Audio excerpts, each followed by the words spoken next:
Hello guys, how's it going? My name is Dalaran, and in today's video I want to talk to you guys about the human racial.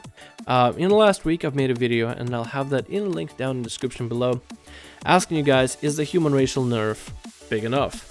The human racial nerf that I'm talking about, that is so far in Legion Alpha, can be changed in the future, so nothing is stable, nothing is set in stone, so changes are expected, so this might not even make it to live servers once Legion actually comes out as a full playing game, not just alpha or beta.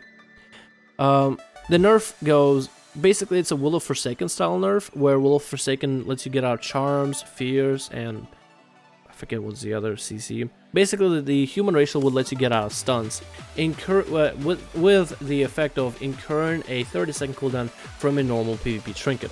Since PvP trinket is going to be given to everybody, my question was, is the human racial still too strong? The reason I thought the human racial was too strong in the video, if you do not watch it, I want to make sure none of you guys are left out of this video, even if you don't watch the last video. The human racial I felt would be too strong, mainly because there's so many CC in the game, there's just so many stuns in the game. Just about every single class has a stun, except for all three specs of priests, unless we see something crazy happening with talents in the future. Fire mages don't have a stun, and arcane mages don't have a stun. Every other class has a stun, so it kind of puts the human racial up ahead compared to some of the other, I guess I would call them defensive racials. Racials that basically get rid of some sort of CC. Those I would combine together as an undead, and I guess human, gnome, those guys get rid of some sort of CC. I think that's basically it, unless you can count a goblin sort of as a get out of CC racial with the displacement, kind of like a blink mechanic. Or jump mechanic, disengage mechanic, but forward. But yeah, so into the question for today's video that I want to ask is, I want to kind of come back to the topic and ask, is the human racial too OP? And my thoughts behind it. First, I want to cover season 1 of WoD, and basically the whole PvP season of WoD, and what made the human racial so damn powerful. So the human racial is a strong racial as of season 1 and season 2 of WoD. I feel like what made it powerful is because humans were able to deal, I believe somebody counted, about 10% more damage, some crazy number like that. Basically, because you had the on-use and a proc trinket, you could deal 10% more damage compared to, it's like a human rogue compared to an undead rogue. The damage was insane, and the burst really stood out. So as a class, there was a rogue, mage, shadow priest, warrior, DK, windwalker, monk, hunter, just about every single DPS class that has had some kind of burst of some sort. You would basically go human if you have the capability to, and that's what displays the ladders completely. In season 2, I believe they messed with trinkets a bit, and some players decided that they were not going to play human because other choices were available to them. Some of the choices were, as a warrior, you could play gnome, so you could get a bit more consistency because you get that extra versatility, so a bit of extra damage that you can put under your belt that you can dish out to other enemies. So, gnome warriors, or maybe even Draenor DKs. I've seen a couple of those during season 2. Because with Draenor DK, you would get that extra versatility, you would get that extra bit of 5% strength, and you would be able to get some sort of a heal for yourself, which would be somewhat useful in a 2v2 situation, which is where it was mainly applied in. So, there were some opportunities for other people to go and play non-human classes. But that was after season 1, and way after season 1 and after season 2. Season 3, I feel like it's probably the best one for them all. Currently in season 3, I've seen windwalker monks, warriors, DKs even, but mostly windwalker monks, warriors, and shamans going for consistent damage, as in certain comps they can apply the consistent pressure. Affliction warlocks have been seen to be going for burst damage, with humans being played for the most part. Night elves and hunters overall can be night elves and can go for that consistent bit of damage when playing survival or even beast mastery. Rogues for the most part are staying on burst in, and so are mages, but there's a lot more room to play around with now. And some classes rely more on versatility in terms of damage, kind of like maybe even a priest. A disc priest relies so much on versatility, you can actually opt out for the human racial, just get the CC trinket breaker, and go maybe dwarf, and be able to get yourself a silence breaker, where you can break out of silence and not have to waste a actual PvP trinket. And then you'll be able to get your versatility from the PvP trinket that you have in the game, and still be able to just be overall more effective. And that's what allowed basically for people to play. This season 3 allows for people to play a lot more of what they want to play. But not everybody can use that effectively. What I've seen, a lot of the higher MMR, the better players, the players that earned their gladiator titles and higher rating, that commit a lot of time to the game, those are the players that can make all these other racials work.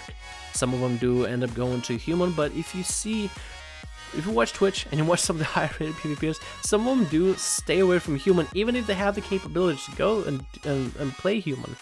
And I feel like that's a cool concept altogether. I like the idea overall a lot, because it's just, finally we're moving away from this human meta. This gives the Horde some opportunity to play, especially after they buffed the Horde racials, but it's still for the most part alliance heavy. And that's what basically that's my cover of War of WoD, and why I thought, you know, why the human racial was so good. Because it allowed for the double trinket. And it took us first season, second, and now into third, where it's not a normal practice to go non-human. Normal practice is still to go non-human. It's just you see other racials a bit here and there from time to time, which I guess isn't a bad thing. But I would have liked if you saw even less and less and less of them. But that's just WoD, and that was the problem. Is the human racial allowed for the double trinket? Now, this is where we go to the Legion portion of the video, where I discuss with you guys whether I feel like the human racial is going to be that OP in Legion. Because the Legion expansion, in terms of PvP, is actually catering to PvPers in some way, actually is trying to make PvP somewhat enjoyable and balanced in one way or another. Legion is allowing for players to start with a PvP trinket once you get into PvP. Every race or class combination can have double trinket combination. So in terms of damage, everybody should be on par. Not just humans, everybody should be on par. It's actually conversely, humans might even be less powerful. If you look at the Horde side, you have orcs and trolls that offer a bit extra damage with haste or attack power. You have blood elves who can offer a blanket silence that also restores your energy or resource of any sort. You have Torrent that can throw in a stun, and if they change the stun so it doesn't DR, I don't think that stun, I'm not sure if Torrent stun DRs with other stuns. If it doesn't, then it's pretty OP for PvP. On the human side, we have the Draenor, who have a bit of consistency of 5% extra agility, strength, or intellect, which I guess is nice, consistently a little bit more damage. You have the Gnomes, who allow you to store a bit more of their resource pool, be it energy, rage, runic power, and ability to get out of roots, which I guess helps a bit. Then, I feel like that's really it. I might have missed something here and there. Night Elves, they have a bit of haste, a bit of crit, so it's a bit passive. Plus, they can also get out of combat, so I guess that can be used for PvP as well. Especially if you play something like Rogue, maybe even Hunter, maybe even Mage, to dodge a certain spell. Even Pandaren. As a Pandaren, if you're playing a class that doesn't have some sort of incapacitate, like a Gouge or Sap style mechanic, you can add it to your class. I know Pandaren are probably not the first thing you view for when you look for PvP, but it still is an opportunity for a lot of DPS-based classes to actually go and further customize how they want to play their class within Legion, because there's a lot more racial openings for what they want to do. You're not constricted to whatever amount of damage you can do from the class race combo you're given, but your class will have all the damage, but what racial would you want to go with the damage that you're able to deal? And I guess that is what will be what will be tested in Legion once Legion comes out fully. So my thoughts are, human racial might not be that OP as DPS, because there's a lot more opportunity for me to choose what I want to play as a rogue at least.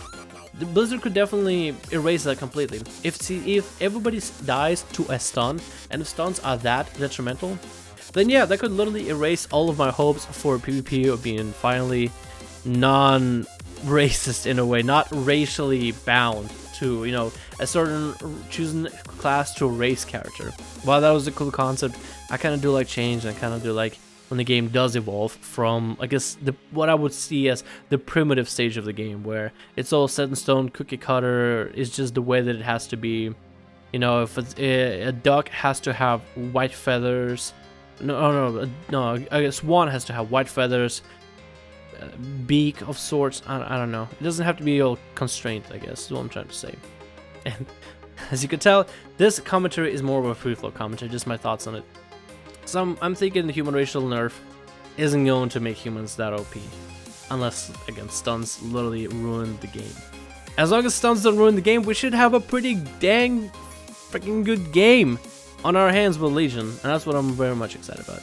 So what are you guys' thoughts about the human racial? Do you think it won't change the game all that much? Do you think Legion is actually going to be balanced from what the Blizzard is, I guess, presenting to us, from what we see from the footage on Legion Alpha, from Twitch, from MMO Champion, from Wowhead, from everything we're being told and shown? What are you guys' thoughts? Do you think it's actually going to be balanced and actually going to be fun in terms of PvP, being able to do what you want to do, play how you want to play? Because I think that'd be awesome, and that's what I'm expecting, basically. For it to be fun, for it to be great. Maybe I'm putting too much into it. Maybe I'm putting all my chips into the wrong pile, but I'm gonna have my hopes up, and I'm gonna let the hype just do its thing. But thank you guys so much for watching this video. Let me know what you think about everything in the comments below. I'll see you guys in the next one.